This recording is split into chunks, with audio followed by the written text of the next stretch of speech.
The theories surrounding CX2's identity are heating up, with a lot of fans believing it's actually tech. Well, hold on to your helmets, the latest episode dropped a kyber-crystal sized clue that sent the holonet into a theory frenzy. I've barely done anything yet. It's a twist with the potential to be as cold as Hoth. Neutralize the other 2 clones with her. So strap in as we jump to lightspeed and dive into this theory that's as wild as a night on Coruscant. And remember, if you love talking Star Wars, then you're in the right place. Smash that like button faster than the Millennium Falcon on the Kessel Run, and let's get into it.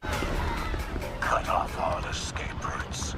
Destroy any ships or sea skiffs in sight. Yes, sir.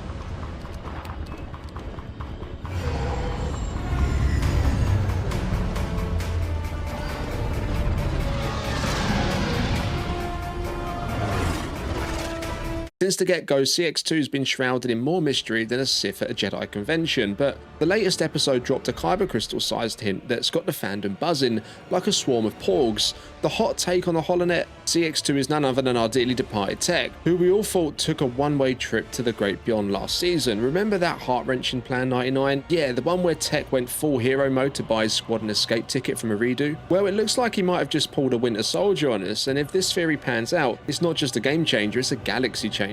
Tech's been MIA, and it's like there's a glitch in the Matrix without him. We're talking about the brain behind the brawn, the wizard with a wrench. His absence is more noticeable than a bantha in a ballet class, and it's left a Tech-shaped hole in the squad in our hearts. The tragedy of Tech's fall has been haunting us like the ghost in a shell, but the gears of speculation are turning faster than a pod racer on the final lap. Dr. Hemlock's been playing it coy, saying that all that's left of our boy is his specs, but come on, we know the Empire's got more tricks up their sleeve than the Houdini with a lightsaber. Now, let's talk about the shiny new toy in the Empire's arsenal, Clone X, or should we say CX2. This troop has been dropping lines that sound so much like Tech, you'd think he's got his vocabulary chip. Lock down the town.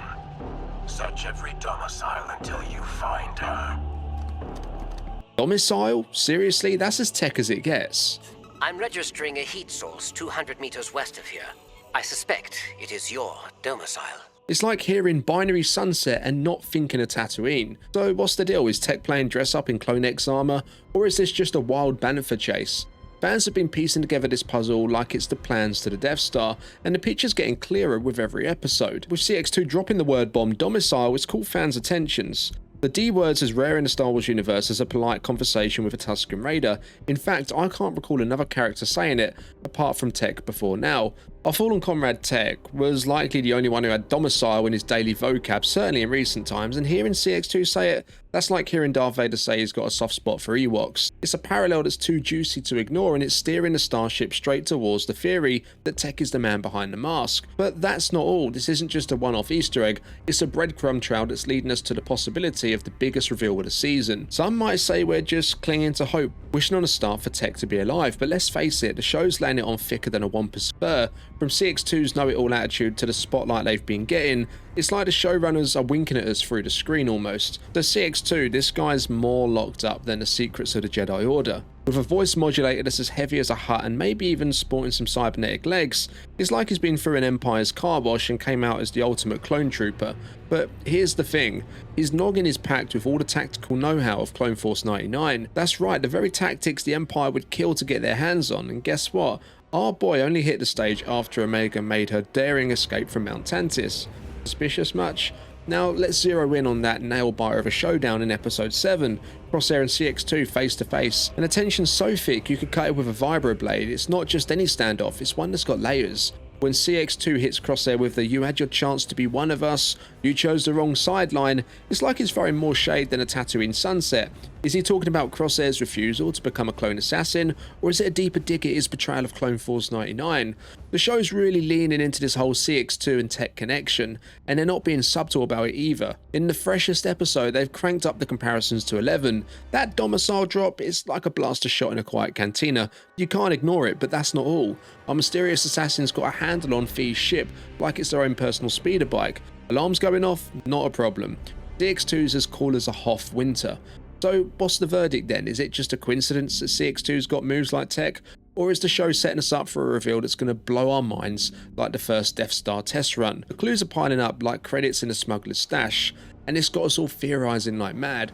Could Tech be the one behind the helmet, pulling strings and pushing buttons with that genius brain of his? It's a theory that's definitely gaining traction, faster than a land speeder on the flats of Tatooine. And with hints like these, it's no wonder the fandom's convinced we're on the brink of a major bombshell. Now, if you've been paying attention, you've probably noticed Tech's goggles popping up more than a whack-a-mole at an arcade. The Bad Batch has been holding onto these like a lifeline, and it's got us all wondering why. In the heart-tugging episode 11, we said goodbye to the Marauder, a ship that's been with Clone Force 99 since the beginning. It wasn't just a ship, it was part of the crew almost, part of the family, and though its loss stung, it wasn't quite like the tearjerker that Tech's supposed end was. But here's where it gets interesting. Omega, being the clever kid she is, tucked away Tech's goggles with Fee's loot, keeping him safe from the Empire's clutches. So what is the deal with these goggles? Why are the creators so keen on keeping them in the spotlight? Here's a theory that's as spicy as a Mustafarian pepper. I'm gonna say it, Tech's still out there. These goggles aren't just a memento, they're a Chekhov's gun waiting to go off. Picture this. Tech, now a Clone X trooper with no memory of his past, comes across these goggles and bam, it's like a floodgate of memories opens up and he's back, the Tech we all know and love, ready to don those goggles and either ride off into the sunset or go down in a blaze of glory against the Empire. Let's talk about that blink and you miss it moment aboard CX2's ship for a second. As they jet off from Pabu with Omega on board, we catch a glimpse of her possibly tapping into the Force.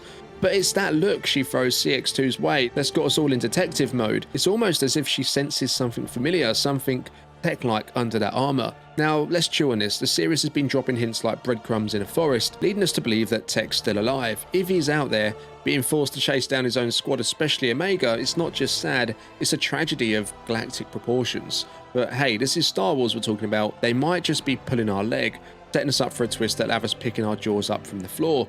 So what do you think? Is Tech playing the long game, hidden behind the mask of CX2, or did we really witness his final act last season? With the end of Season 3 on the horizon, we're all on the edge of our seats. The show has carved its place in the hearts of fans and the Star Wars universe alike. With Season 3's latest episodes, Identity Crisis and Point of No Return, we're hurling towards the final that promises to be as explosive as the Battle of Yavin. The Empire's relentless pursuit with Project Necromancer and the quest to resurrect Palpatine shows they'll stop at nothing, not even if it means turning the town to space dust in a hunt for Omega. But this saga has evolved beyond the escapades of Clone Force 99. It's become a tapestry woven with threads of grief, loss, despair, hope, and the indomitable spirit of courage. Sure, some episodes may cruise at a slower pace, but each one adds a layer to the rich narrative of the Star Wars mythos. From the adrenaline-fueled adventures to the quiet moments that define characters, the Bad Batch has been a force multiplier for the entire galaxy far, far away, enriching everything from the Clone Wars to the New Republic tales on Disney+. Now, I'm turning a holoprojector your way. Do you think CX2 is our beloved Tech in disguise? Or did we witness his final act last season? Your theories are as vital as the kyber crystals in lightsabers, so drop them in the comments. If you enjoyed this deep dive, smash that like button, hit the subscribe button for more galactic content. I'll catch you on the flip side. Until next time, may the Force be with you, always.